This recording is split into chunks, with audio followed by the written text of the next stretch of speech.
opening remarks on how arrival and bowl preparations have gone so far for the defensive side.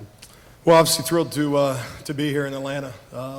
Weather's turning today, so it wasn't fun getting off the plane, seeing all that rain. But no, excited to be here. Obviously, a tremendous matchup. I'll say it over and over again. To play championship football in December is so rare. And it's happened in this program quite a bit over the years. But for us as individuals and this 2019 group to find ourselves here on Christmas Eve, getting a chance to go practice for a meaningful game. And it doesn't get much greater than this in our sport. So obviously thrilled to be here. All right, thanks, Coach. All right, players, for you guys, just talk about what it's been like in Atlanta so far. Is this your first time here? Have you guys been here before? And did you have any fun last night at the Battle for Bowl Week event? This is my first time being in Atlanta, apart from just flying through the airport. It's been a lot of fun, so far. Definitely, guys welcomed us up with open arms, and last night was pretty cool too. That football field, it was a good time. All right.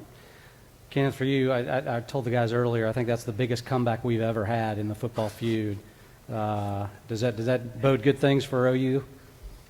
I mean, we had this saying, they're not in until they're officially in. Talking about the offense and getting into the end zone. So, we never give up.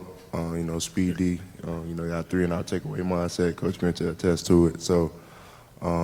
It's been fun being here. Obviously, being in Atlanta, this is my first time being here, so, I had a lot of fun last night.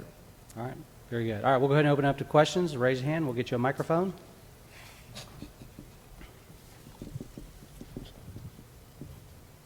All right, we're going to start all the way in the back left.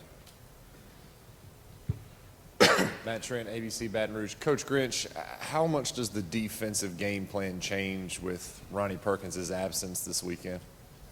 Well, it's kind of been part of our story this year in terms of, we had the defensive back, Trey Norwood, lost for the year. We had an outside linebacker.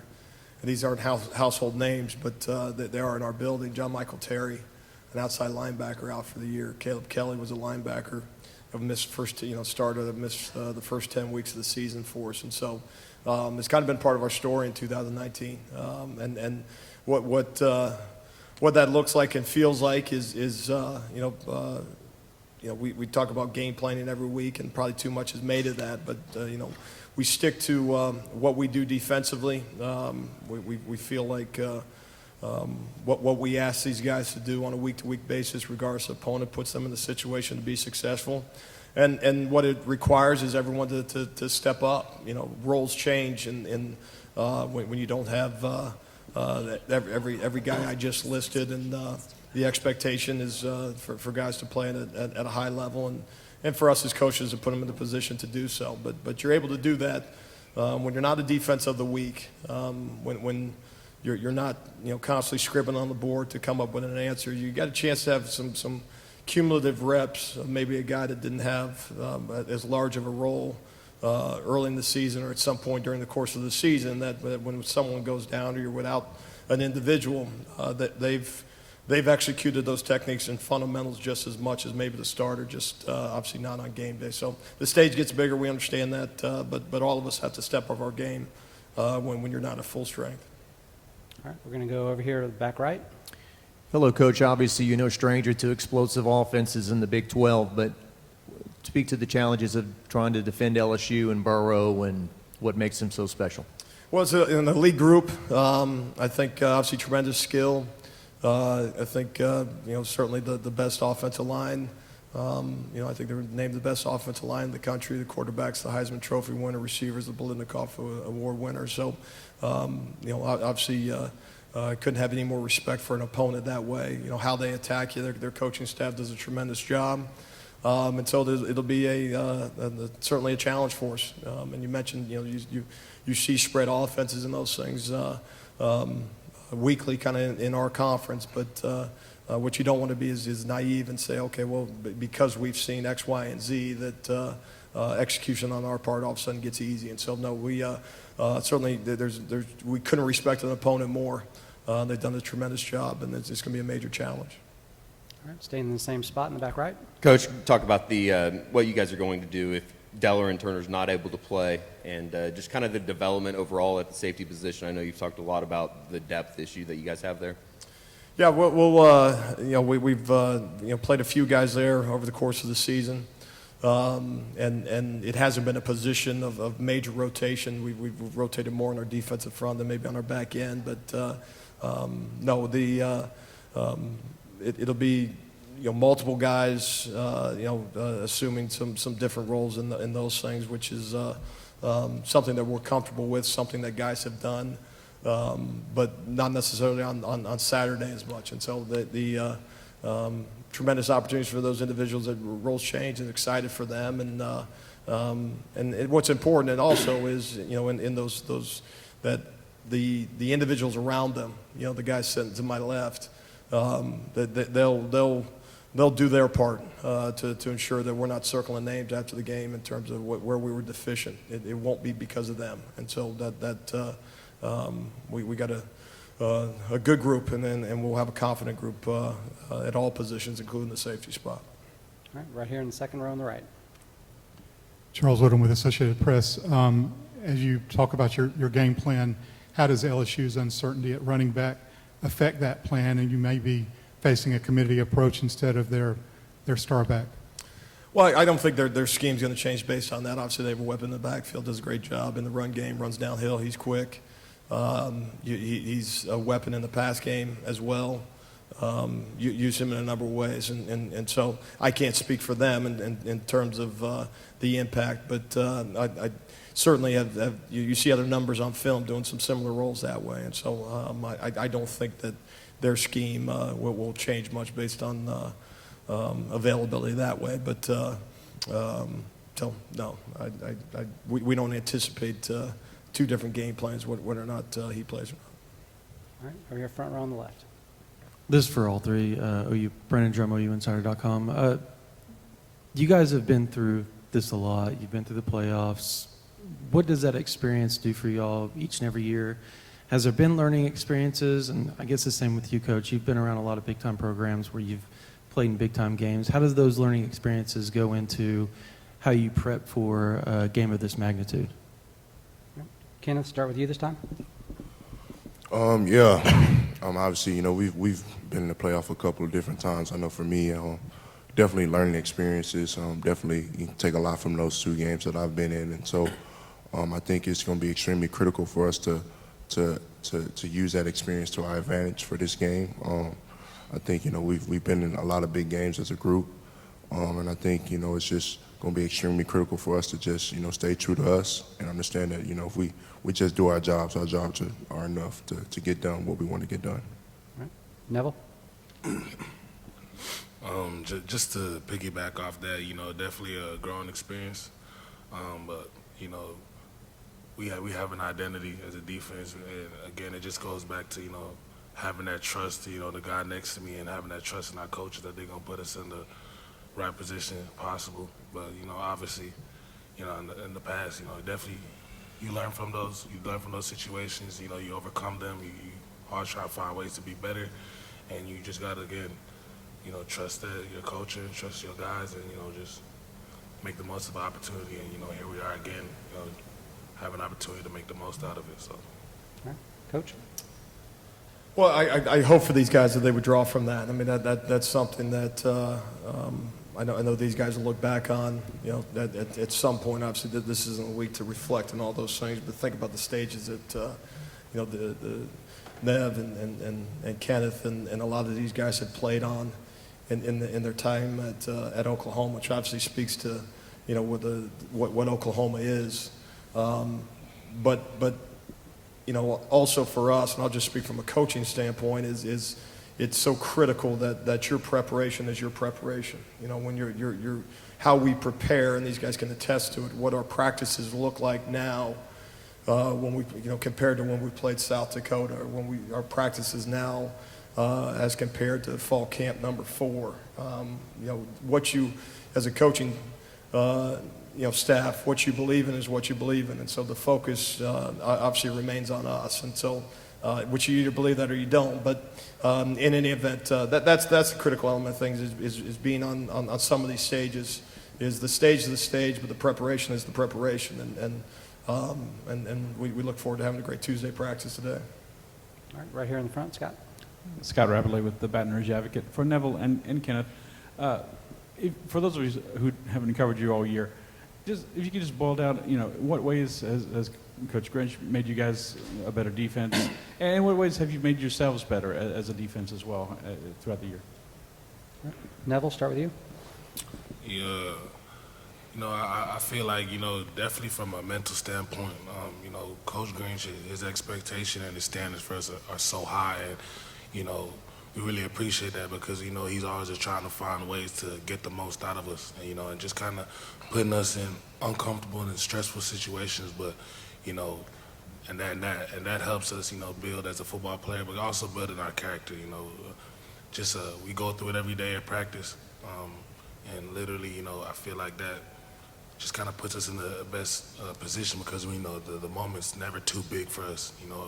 Any situation that you put us in, we just learn to rally with each other and, just kind of trust the process, trust the work that we put in and, just having that mentality that, there's a job that still has to get done and, being a part of this program is required for you to be at your best and, have the all-out effort no matter what you're going through and, just kind of having that consistency, no matter what the situation is, who we're playing or, what day it is, how your body's feeling. It's a blessing to be out on that field. So, and understand you're not going through that alone and just knowing that, it's a part of the process, and if you really want to achieve the goals you want to achieve, as a player and as a competitor, you got to fall back on the habits you created, and he just kind of instilled that in us. Kenneth? Yeah, I think, Coach Grinch and, the rest of the defense coach staff, they've done a great job of, just getting across to us, and I think for them, it's really on a daily basis, it's something that, maybe at other programs, they don't hear, a message every day, but, every day we hear a message from our coaches, and that pretty much sets the tone for the day. And I think, as players, I think we've done a pretty good job of being able to take that and run with it and being able to, apply that, on a daily basis. And I think that's really what's, has helped us become, who we are right now. We've went through some ups and downs this season, but I think overall it's just staying true to who we are and just listening to our coaches on a daily basis. That's really what's helped us get to the place that we are right now as a defense. From a mental standpoint and also from an on-field standpoint. All right, we're going to go here on the first row on the left. Sheldon Mickles, Baton Rouge Advocate. Coach, I was going to ask you about taking over for this year. The mentality, those two guys kept talking about mentality over in the other room. Is that something you just had to instill? The first thing you had to do was kind of make them believe? Well, yes, one, make them believe, but you also got to give them something to believe in. And so, the one thing as a coach, you can go up there and you can be rah-rah, and you can say we're going to do X, Y, and Z, and you get them real excited to take the field for a practice.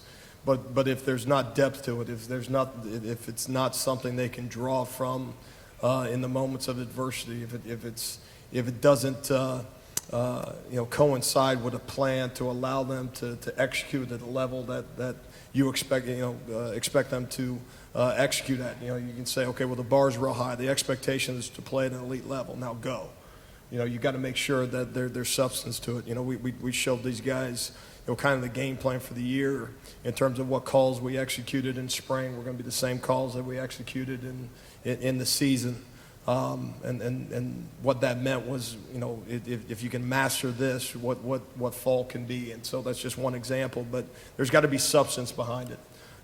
Confidence is a great quality, but it's got to be real confidence. When you get on this stage, when you get this deep into it, and obviously some of the moments that we had over the course of the season as you're trying to play championship football, there has to be something that you can really draw from in those moments.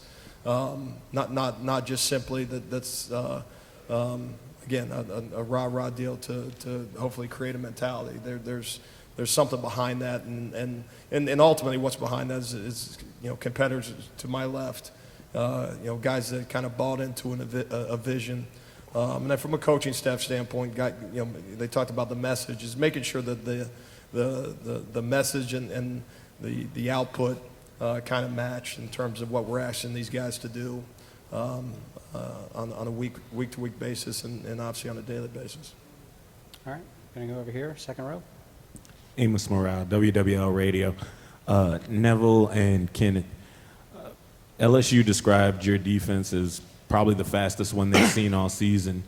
I'm curious as to, if you guys feel that that's an identity you've developed, and if so, how? Most definitely. I think, one